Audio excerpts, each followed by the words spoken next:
Welcome to the channel. Mia Viva here, spiritual alignment coach. And this video is very impromptu. It actually comes from something I just saw on Instagram that triggered me to my core. Absolutely. And for the sake of not being messy, I'm not going to say who it was or any names, what interview. I'm just going to speak to what was said. Okay. And if you are active within the podcast space, you may or may not know what I'm referring to, but I will not say any names out of obedience to not being messy. Okay, so the video that I saw, I will say was a woman because that is important. But what she said was, I'm not going to be that mother who allows their child to go on a stage or on a platform to perform or to do something when they're not good at it, right? If they come to me and they're like, oh, I want to sing, and they want to, the example she gave was X Factor. If they want to go on X Factor, I'm not going to let my child go on X Factor when they're not good. I'm not going to be that mom who's not honest. I'm not going to be that mom who allows them to just do whatever because they say they want to do it. I'm going to say, okay, maybe you should take some time and think about that or do something else. And when I first heard it, it didn't sit right in my spirit at all. And then I started scrolling in the comments and it was just filled with people saying, oh, I love this. This is so true. We're not honest enough.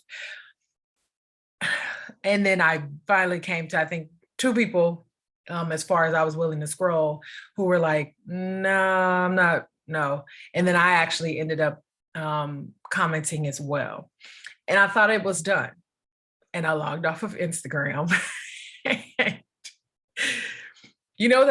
When you are, something happens and then you think you're done and then it keeps going in your mind. And then you actually start talking to yourself out loud about it. So that's what happened. And that's why I'm here.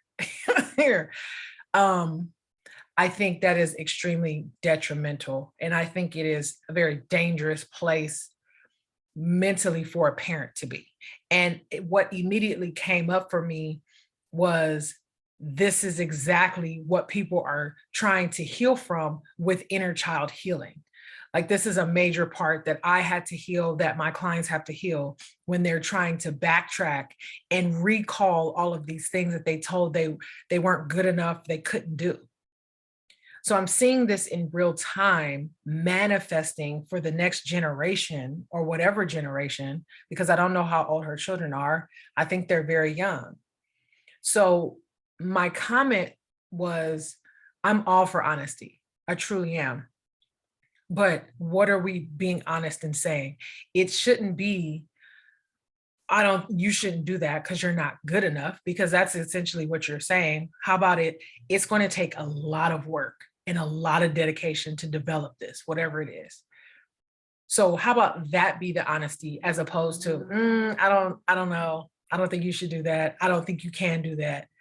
Like, the narrative needs to completely shift. I was extremely triggered because you see it every day, you feel it every day. You're trying to recall these instances when you were 5, 6, 7 years old, 8 years old, and you shared a dream and you got shut down because of somebody else's limited belief.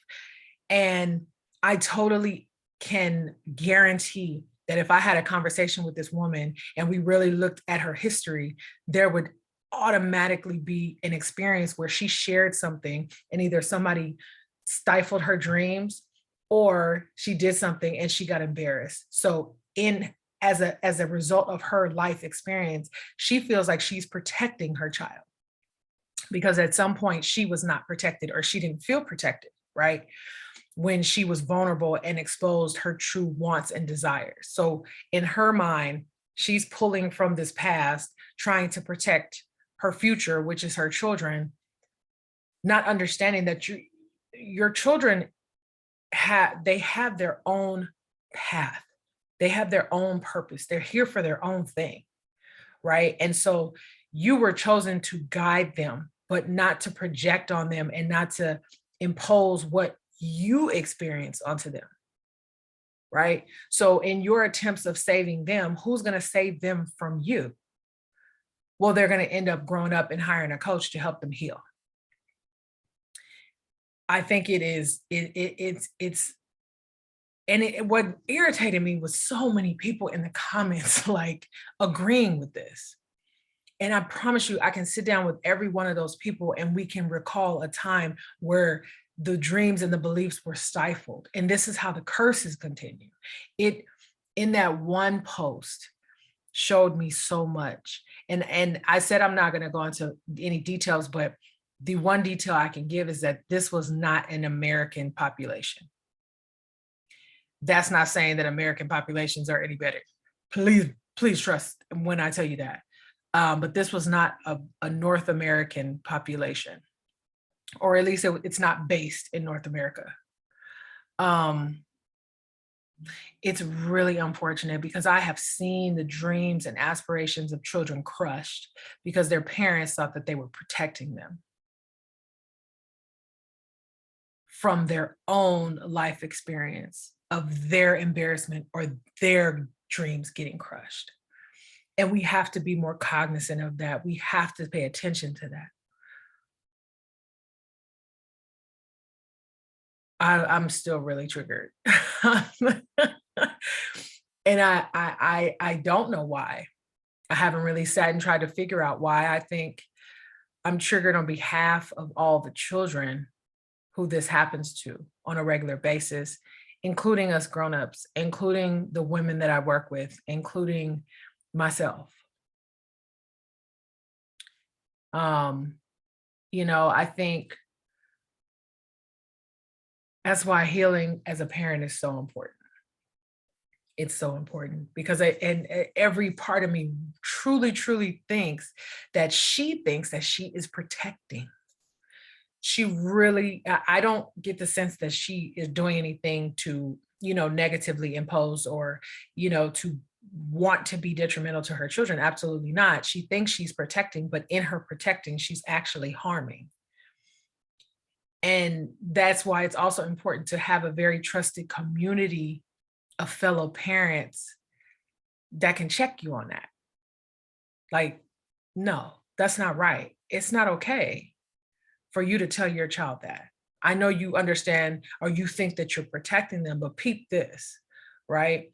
What if their whole purpose for existing, their spiritual gift, their talent, why they're here, what God gave them, how they can change the world is grounded and rooted in that thing that you're telling them to hold off on?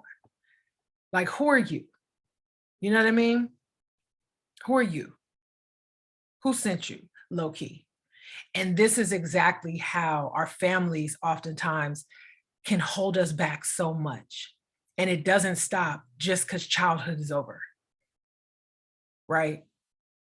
Someone who doesn't work on themselves and doesn't shift their own limiting beliefs will continue to impose their fears and their experiences on you, even though you've done so much healing and you feel like you can trust them to share your dreams and your aspirations with them and what have you. They're just not able to be who you want them to be. So think of how many people have been stifled because of family. This is a child's mother I'm speaking about. And I think she has 2 kids.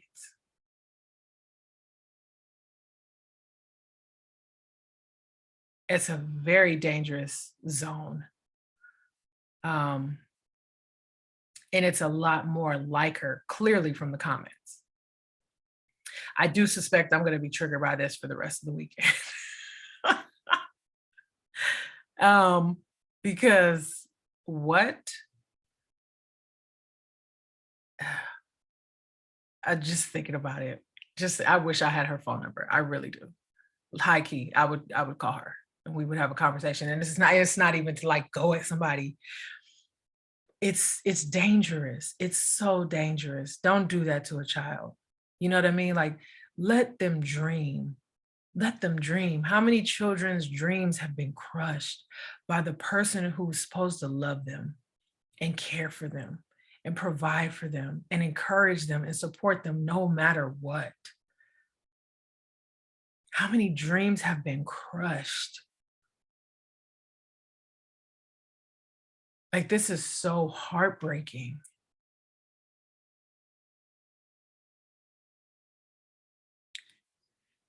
Oh, yeah. This is I'm not a fan. I'm not a fan.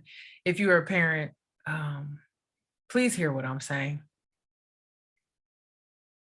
A lot of the parents I talk to though, you know, they get it for the most part. They get what I'm saying, my angle.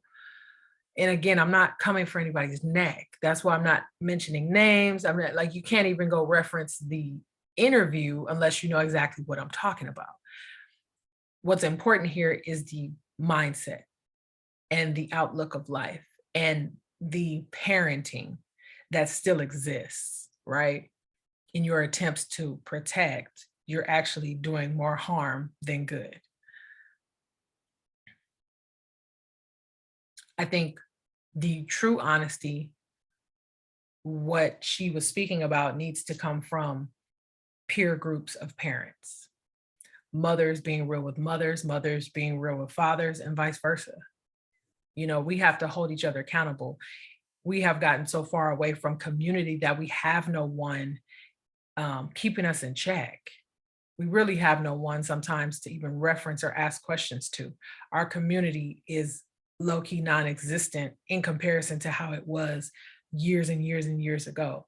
The family dynamic is a complete, I don't have the word for it.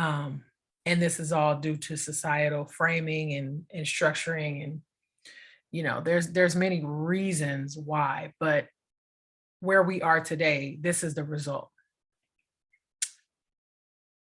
So, um, you know, don't be afraid to hold somebody accountable. Don't be afraid to, you know, when I hear parents talking like crazy to their, just like, bruh, like, okay, like, you know, there was one instance where a mother was literally cussing out her child at the beach, and the little boy had to be like two or three, and he's standing there, he's wailing, crying. She's still yelling, she's still cussing him out. Everybody else is just sitting there, not doing it. And I'm just like it's heartbreaking to see something happen like that to a child real time because you know the long lasting effects. You know it within yourself, you see it in other people. And when you're like me, dedicated to helping people heal from this, that's probably why I'm so triggered. So that's what I have for today's video. Ta-da! Um,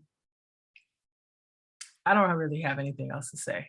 I think I've said everything that needed to be said about it. Yeah. So these are my thoughts. Thank you for listening. Leave a comment below of your take on this. Have you experienced this? And I will see you guys in the next video. Woman Redeemed starts March 5th. Yeah, and that's it. So I'll see you guys later. Bye.